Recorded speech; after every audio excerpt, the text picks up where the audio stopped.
Yo, what's up guys, welcome back to a new video, and in this video I'll be doing a tower defense tier list in Roblox. And these are games that I've tried for at least 1 hour, and I'll give you my opinion on which one I think you should try out.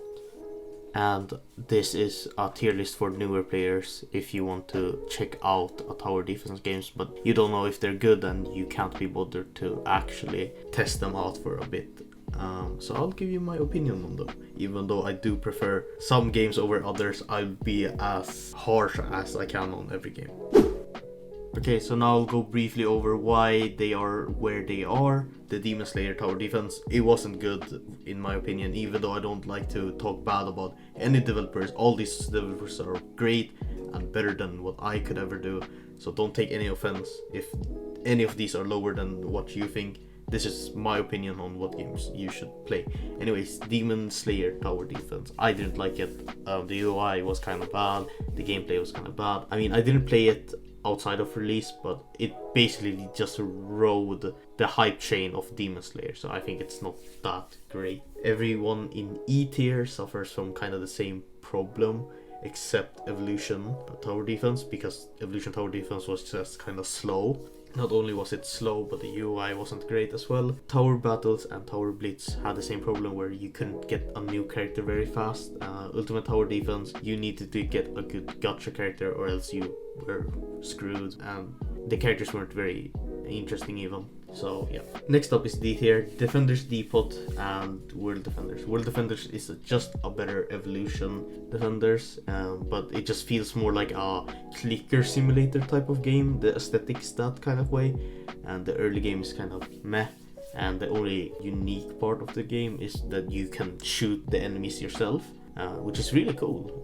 But where the game kind of just falls off for me is that there's too much locked content behind Robux and you need to pay a lot of Robux. Defender's Depot is really fun, but I think there's not enough towers, and I haven't played it long enough to find towers, I guess, but from what I've seen there's not a lot of towers. Next up is C tier, Tower Heroes.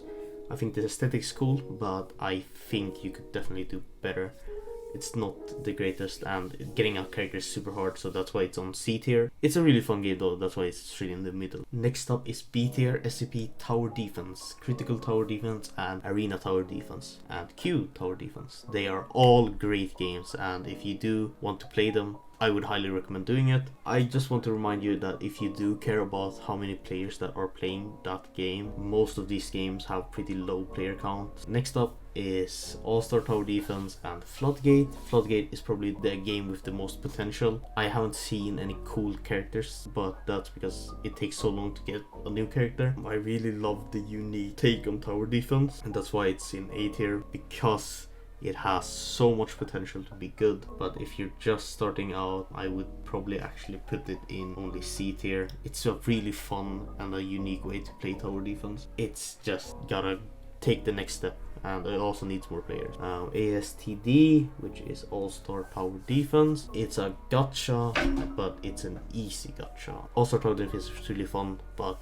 after you get one good character, which doesn't take that long, you're able to basically just pretty easily snowball through the whole thing, and there's even some like AFK methods to get gems and stuff.